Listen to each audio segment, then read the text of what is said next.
들려지네요. 감사를 드립니다. 오늘은 이 마태복음, 우리가 지금 마태복음 살펴보지 않았습니까? 그런데 오늘은 이 마태복음의 마지막 시간을 우리가 가지려고 합니다. 마태복음에 보게 되면 이 사복음서에 나와 있는 내용이 비슷한 내용들이 많이 있죠. 그리고 지난주에 살펴본 것처럼 예수님의 겟세마네 언덕의 기도라든지, 또 예수님이 이제 가야바 법정, 빌라도 법정에서 고난을 당하시고 십자가를 지고 골고다 언덕을 하는 이야기라든지, 이런 내용이 사복음서 비슷하게 나와 있습니다. 또 부활에 대한 내용도 자세하게 많이 나와 있고요.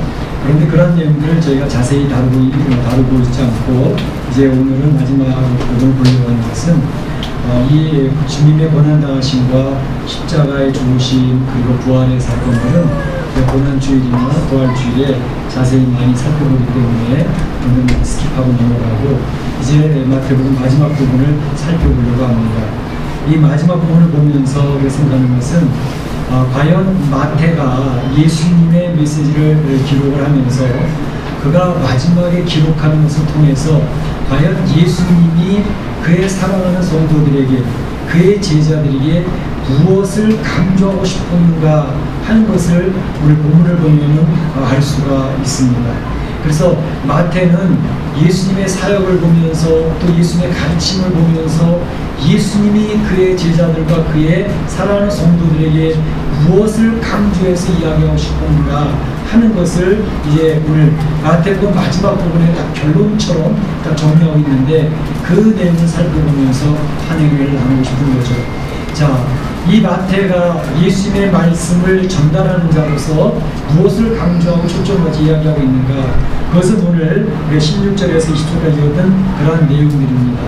마태는 생각하기를 예수님이 가르치시는 내용들이 굉장히 많이 있지만, 그래도 중요하게 여기는 것은 예수님이 승천하시기 전에 그의 제자들을 불러 모아놓고 예수님은 이것을 원한다라고 이야기하셨던 것 중에서 오늘 본문에 있는 내용을 뽑아서 전하고 있는 것이죠. 보통 사람이 보게 되면 이제 부모님들이 세상을 떠날 날에 가까우면 대개는 자기가 그 자녀들을 축복하고 가르쳐주고 싶은 내용, 엑기스를 전달하고 하게 되지 않습니까? 그렇기 때문에 마태도 지금 예수님이 승천하시기 전에 그 제자들에게 강조해서 알려주고 싶었던 말씀은 이 내용이다 라고 이야기를 하면서 오늘 본문의 말씀을 이야기하는 것이죠. 오늘 마태가 이야기하는 것은 이런 내용들입니다. 19절 20절에 있는 것처럼 너희는 가서 모든 민족을 제자로 삼아 아버지, 아들과 성령의 이름으로 세례를 부르고 너에게 분만 모든 것을 가르쳐 지키게 하라 하는 이 내용이 예수님이 그의 제자들과 성도들에게 강조해서 잊지 말고 기억하라고 주신 말씀이라고 뽑아낸 것이죠. 그러니까 이 내용을 보게 되면 제자를 삼으라 이렇게 얘기하고 있습니다. 19절 20절을 보게 되면 동사가 네 가지 형태가 나오는데, 첫째는 가라, 제자를 삼으라, 세례를 베풀라, 그리고 가르쳐 지키게 하라, 이 네 가지가 동사가 되어지고 있습니다. 그런데 명령형 동사로 나와 있는 게 제자를 삼으라 라는 내용이고, 나머지 가라, 세례를 베풀라, 그리고 가르쳐 지키게 하는 것은 하나의 분사형으로 되어져 있는 동사 형태입니다. 그러니까 핵심적인 것은 제자들아 너희는 가서 제자를 삼으라 라는 게 핵심적인 내용이고, 제자를 삼기 위해서 너희는 가야 되는 것이고, 또 가서 제자를 삼을 때 그들에게 세례를 베풀어야 되고, 세례를 베풀어서 하나님의 자녀된 사람에게는 그 예수님이 말씀하신 것을 잘 가르쳐서 그들이 지킬 수 있도록 양육해야 된다라는 것이고 핵심이라는 것이죠. 그러니까 마태가 뽑아낸 내용은 바로 제자들이, 그 예수님을 사랑하는 성도들은 예수님이 마지막으로 성도들에게 부탁했던 이 말씀을 꼭 기억했으면 좋겠다 해서 그 내용을 마태복음의 맨 마지막 결론처럼 이야기하고 있다는 사실을 기억하면 좋겠습니다. 그러니까 예수님이 그 백성들에게 원하시는 것은 제자를 세우는 일이다, 제자를 삼는 일, 그것을 예수님은 그렇게도 강조하시고 원하셨다 하는 것이 내용입니다. 그럼 두 번째로 보는 것은 예수님은 이 제자 훈련을, 이 제자를 삼으라는 것을 말씀만 하신 게 아니라 실제로 예수님이 그의 공생의 3년을 지내면서 제자를 삼는 일에 전심전력 온 힘을 기울였다는 것을 이야기하고 있습니다. 사복음서 전체 내용에서 바로 예수님이 제자 삼는 일에 얼마나 힘을 기울이셨는가 하는 것을 잘 보여주고 있다는 것이죠. 예수님이 이 땅에 오셔서 하신 일 크게 세 가지가 있습니다. 첫째는 천국을 선포하시는 일이었습니다.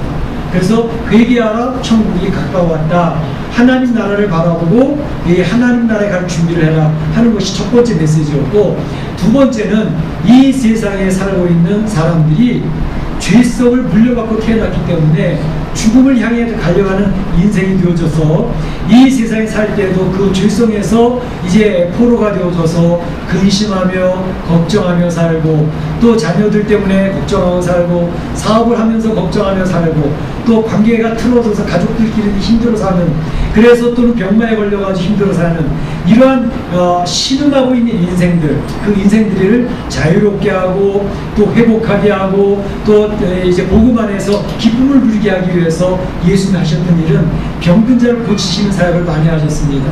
그래서 병원에서도 못 고치는, 의사들도 못 고치는 일을 예수님은 치료해 주고 계시지 않습니까? 죽어서 냄새나던 나사로 살려내시는 역사를 하고 계시지 않습니까? 그러면서도 또 인생을 살면서 실패했던 사람들이 있죠. 남편이 5명이나 있어가지고 인생을 처절하게 살아갔던 여인을 찾아가서는 그 여인에게 상담을 해주셔서 그가 다시 기쁨을 회복할 수 있도록 해주시고, 또 여러가지 어려운 문제에 빠졌던 사람 찾아가셔서 그를 위로하시고 격려하시는 그런 예수님의 모습. 그래서 이 세상에 살아가면서 힘들어하고 있는 그 백성들을 하나님 나라로 인도하기 위해서 하나님 나라의 맛을 보여주는 그런 역할을 하셨습니다. 그래서 병자를 고치는 일이나 그들을 위로하는 상담하는 일이나 이 모든 것이 하나님 나라에 가면 이 세상의 모든 신음이 다 사라져 버린단다 하는 것을 보여주시기 위해서 이 세상에 사역을 하셨다는 것입니다. 세 번째로 하셨던 사역은 바로 제자 삼는 사역이었습니다. 제자를 삼을 때 예수님은 50명, 100명, 200명, 500명을 불러서 제자 삼지 않으셨습니다. 예수님이 택한 12명, 12명을 택해서 그 12명과 같이 밥을 잡수시고 같이 잠을 자고 같이 인생을 토론하시고 하나님이 원하시는 것이 무엇인지를 가르치면서 12명을 훈련시키시는 거죠. 그래서 이 12명을 통해서 하나님 나라를 세워나갈 일꾼들을 세우고 계시는 예수님의 모습을 볼 수가 있습니다. 예수님은 소수를 택해서 다수를 이끌어가는 이 세상을 변화시키기 위해서 하나님의 사람들을 택하는 그런 방법을 선택하셨다는 것입니다. 이사야서 60장 22절로 보게 되면 작은 자, 몇 명 안 되는 그 작은 사람의 천을 이룬다 했습니다. 보기에 약하고 허물이 많은 사람 같은데 그 작은 자가 강국을 이룰 것이라 라고 하는 복음 메시지, 그 비전을 선포하고 계시는 것을 볼 수 있습니다. 이것이 바로 제자 훈련을 시키는 그런 하나의 비전입니다. 작은 자인데 얼마 안 되는 사람인데 그들이 천을 이루고 강국을 이루어간다는 것이죠. 예수님이 선택한 12명의 제자 훈련, 그들을 통해서 이제 120명이 되어지고 120명이 500명이 되어지고 그 500명이 3000명의 성도로 드러나고 그 3000명이 로마를 뒤집어 엎어버리는 그런 역사를 이루는 것이 하나님이 하시는 방식인 것입니다. 그래서 지금도 주님은 바로 하나님 앞에 쓰임받을 사람을 선택하시고 그들을 훈련시키시는 것입니다. 그들이 하나님의 사람으로 바르게 세워지기만 한다면 그들에게 생명력이 있기 때문에 그 생명력이 다이너마이트와 같이 되어져서 주변을 변화시키고 영향을 주면서 하나님의 나라를 세워가는 그런 역사가 나타난다는 것입니다. 그래서 제자 세우는 것을 우리 주님은 전심전력을 했고 그 제자 세우는 일에 온 비전, 초점을 맞추고 있었던 것을 볼 수가 있습니다. 제자를 영어로 뭐라 그럽니까? 제자를 디사이플이라고 하잖아요. 근데 디사이플이라고 하는 제자 영어 단어가 어디서 왔냐? 그것은 훈련시킨다, 훈련한다는 디스플린이라고 하는 단어에서 디사이플이라는 단어가 왔단 말이죠. 그러니까 제자가 되는 것과 훈련이 되는 것은 서로 딱 연결되어져 있는 단어예요. 그러니까 우리가 하나님의 자녀가 될 때에는 훈련이 필요 없습니다. 나의 노력이 필요 없습니다. 우리가 어머니 태에서 나올 때 노력해야지 나온 사람 있으면 손 들어보세요. 아무도 없습니다. 태어나 보니까 나는 사람이 되어져 있는 거예요. 어머니의 태에서 그저 다 태어난 거예요. 마찬가지로 우리가 하나님의 자녀가 되는 것도 나의 노력으로 이루어지지 않았습니다. 하나님의 은혜로 하나님의 자녀가 되어져서 태어난 겁니다. 그런데 하나님의 자녀로 태어났어도 그 사람이 정상적이고 또 힘있고 강건한 하나님의 사람으로 세워지려면 반드시 훈련이 필요하다는 것입니다. 군인을 뽑아서 바로 휴전선에 배치하지 않습니다. 왜? 휴전선에 가면 다 총 맞아 다 죽어버립니다. 그렇기 때문에 그들을 뽑아서 이제 20살이 되어지면 논산훈련소에 모아서 거기서 이제 제식 훈련을 시키고 각계 전투를 시키고 점수를 시키고 총검수를 시켜서 그 훈련이 다 끝난 사람을 휴전선에 배치하는 겁니다. 그래야 싸울 수가 있거든요. 바로 하나님의 나라를 세워나가는 것도 똑같은 방식입니다. 우리가 태어나서 하나님의 자녀의 축복을 누리고는 있지만 자녀로 있어서 갓난 아이처럼 베이비처럼 있으면 안 된다는 것입니다. 하나님의 자녀로서 건강하게 성장을 해야 되고 청소년기를 지나야 되고 장년이 되어져서 하나님의 사역을 감당할 수 있는 일꾼, 제자가 되어져야 된다는 것입니다. 그래서 이 제자 훈련을 통해서 하나님의 사람으로 세워지고 하나님의 나라를 이루는 그런 일꾼이 되어진다는 것을 이야기하고 있습니다.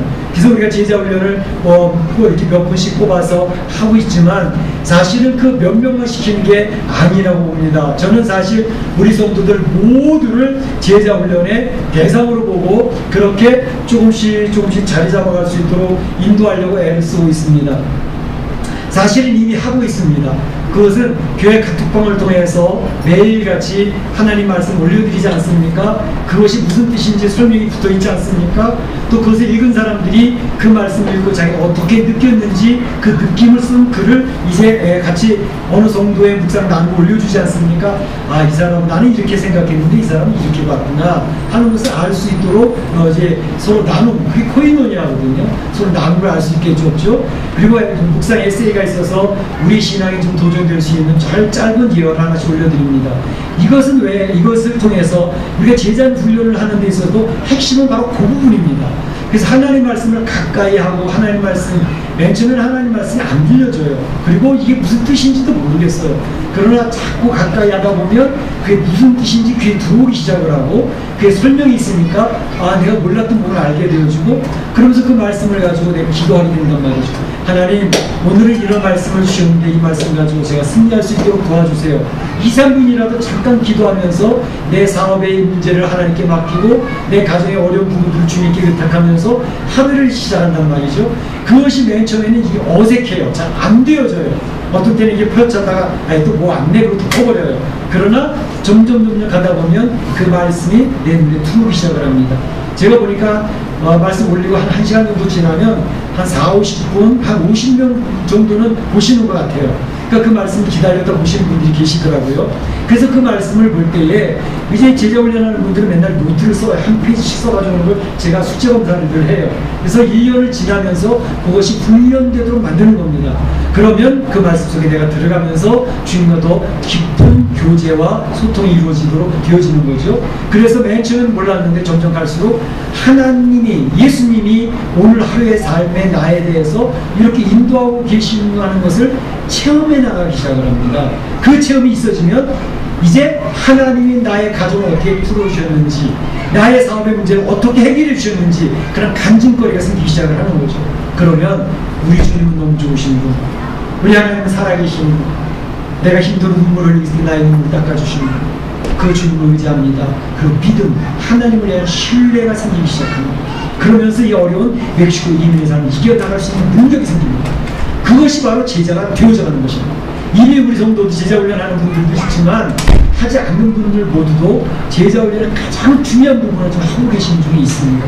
그래서 이거를 여러분들이 잘 해주셨으면 하는 그런 바람이 있습니다. 그렇게 되어지면 우리의 생각이 변하지요. 나의 가치관이 변하죠. 가치관이 변했다는 것은 나의 행동 양식이 변한다는 걸 의미해요. 그러면 나의 생활 패턴이 변하고 나의 비전이 바뀌어지고 그러면서 나의 인격이 바뀌어집니다. 그래서 주님을 닮아가는 삶이 나옵니다. 주의 말씀을 따라가려고 하는 주의 말씀 앞에 나를 맞추는 삶이 나옵니다. 그러면서 순종하는 삶이 점점 생기기 시작을 하고 하나님 앞에 충성하는 삶을 살고 싶어하는 열망이 생기기 시작하는 거죠. 이것이 제자가 되어져 가는 것입니다. 우리 사랑하는 성도 모두가 제자가 되어지기를 축복합니다. 아멘. 축복합니다. 아멘. 그러면 제자가 된 다음에 그걸 가만히 있느냐? 오늘 와태가 강조하는 부분은 바로 제자가 되어졌으면 예수님이 원하시는 것은 제자를 세우라는 사명을 맡겨주셨다는 것을 이야기하고 있습니다. 그래서 예수님의 제자들이 하시는 말씀이 가서 모든 족속을 제자로 삼고 그들에게 세례를 베풀고 또 그들의 하나님이 주신 말씀, 주님이 가르친 말씀을 가르쳐서 지키게 하라. 이것이 제자가 된 사람들에게 맡겨진 사명이라는 것입니다. 바로 디모데를 향해서도 예수님의 사도 바울이 이야기하기를 충성된 사람들에게 복음을 부탁하라. 그들이 또한 다른 사람을 가르칠 수 있으리라. 디모데후서 2장 2절에 부탁을 하고 있죠. 이 사도 바울은 디모데를 믿음의 아들로 삼았습니다. 그리고 디모데에게 부탁하기를 나의 믿음의 손자를 만들어달라. 이렇게 얘기하는 것입니다. 충성된 사람을 선택해라. 충성된 사람을 선택해서 하나님의 말씀으로 잘 양육을 시켜라. 그 사람들이 하나님 나라의 일꾼이고 하나님 나라를 세워가는 사람들이고 하나님의 축복의 통로가 되어서 많은 사람을 축복하는 사람이 될 것이다. 이것을 이야기하고 있는 것입니다. 많은 선교사님들은 바로 이 말씀을 붙들고 나가서 이제 선교를 하고 있는 것이죠. 우리 한국에서만 하더라도 2만 명이 넘는 선교사들이 이 말씀 붙들고 나가서 제자 삼기 위한 사역을 감당하고 있는 것입니다. 우리는 다른 나라 가지 않는다 할지라도 여기에서 얼마든지 감당할 수가 있습니다. 우리가 신앙생활하면서 한번 돌아보시길 바랍니다. 내가 예수 믿은 이후로 나로 인해서 교회에 나오게 된 사람이 누가 있는가를 꼭 점검하시기 바랍니다. 나로 인해서 예수 믿게 된 사람이 있는가 체크해 보시기 바랍니다. 또 한 단계 더 넘어갈 것은 바로 내가 전도했던, 내가 교회를 인도했던 그 사람을 내가 얼마나 잘 돌보고 있고 얼마나 잘 양육하고 있는가, 살펴주고 있는가, 돌보고 있는 그것을 돌아보면서 그 사람으로 인해서 또 예수 믿는 사람이 생겼나, 그 사람에 대해서 또 믿음이 전파되고 있는가. 그 제너레이션 투 제너레이션, 세대에서 세대로 넘어가는 이 복음의 역사성이 있어져야 된다는 것이죠. 왜냐하면 복음은 생명이기 때문에 생명이 내 안에 들어왔으면 나에 있는 생명이 옮겨가게 되어져 있습니다. 그리고 그 생명이 또 다른 생명을 옮겨갑니다. 그래서 충성된 사람에게 복음을 부탁하라. 그들이 또 다른 사람을 가르칠 수 있으리라. 이렇게 이 복음의 전파를 이야기하고 있는 것이죠. 바로 이 복음은 아주 놀라운 능력이 있는 것이죠. 우리 사랑 성도들이 내가 전도한 그 사람을 통해서 또 예수 믿는 사람들이 있는가 한번 잘 점검해 보시고 체크해 보시기를 바랍니다. 바로 예수님의 제자 베드로를 통해서 많은 사람이 믿었습니다. 예수님의 제자 바울을 통해서 디모데라는 믿음의 아들이 생겼고 또 믿음의 손자들이 생겼습니다. 그들이 바로 로마를 정복하게 되어졌던 것을 이야기하고 있는 것입니다. 그런데 사실 이런 일을 하려면 마음이 굉장히 부담이 되어져요. 내가 예수 믿게 한 사람이 있나? 아니 예수 믿게 한 이 믿음의 손자 손녀는 도사하고 내가 예수 믿게 한 사람도 없는 것 같은데 어떡하지? 너무 힘든 일이야. 그렇습니다. 우리는 이 복음에 대한 것을 가지게 되면 거룩한 부담감이 생기는 거죠. 그러면서 자신이 없어지는 거죠. 그때 주님이 이렇게 얘기하십니다. 걱정하지 말아라. 내가 너희와 함께 있어서 너희와 함께 하여서 그 일이 가능토록 만들 것이다. 이렇게 얘기하십니다. 여호수아에게 하나님이 사명을 주셨죠. 가나안 땅을 정복하라는 사명. 여호수아가 모세 말도 안 들었던 저 백성들과 들어서 어떻게 가나안 땅 정복합니까? 그 가나안 땅에 무시무시한 대적들이 있다는데 두려워 떨립니다. 하나님 그를 조용히 불러서 말씀하십니다. 두려워 말고 놀라지 마. 가오 담대하라. 내가 너에게 맡겨진 사명이 감당케 되어진 이유는 바로 내가 너와 함께 할 것이기 때문에 가능하다. 이렇게 함께 하기 때문에 가능하다. 하나님으로 인하여 이루어지는 일들이라는 것입니다. 우리 사랑 성도들이 이 말씀을 꼭 붙드시기 바랍니다. 여러분들이 모두 제자가 되어지기를 축복합니다.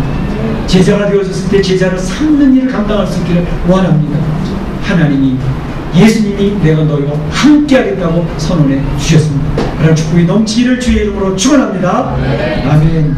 이 시간에 우리 다 참목소를 기도하겠습니다. 주님, 제자가 되기를 원합니다. 제자 삼는 자가 되게 해달라고 기도하시기 바랍니다. 사랑의 하나님 아버지가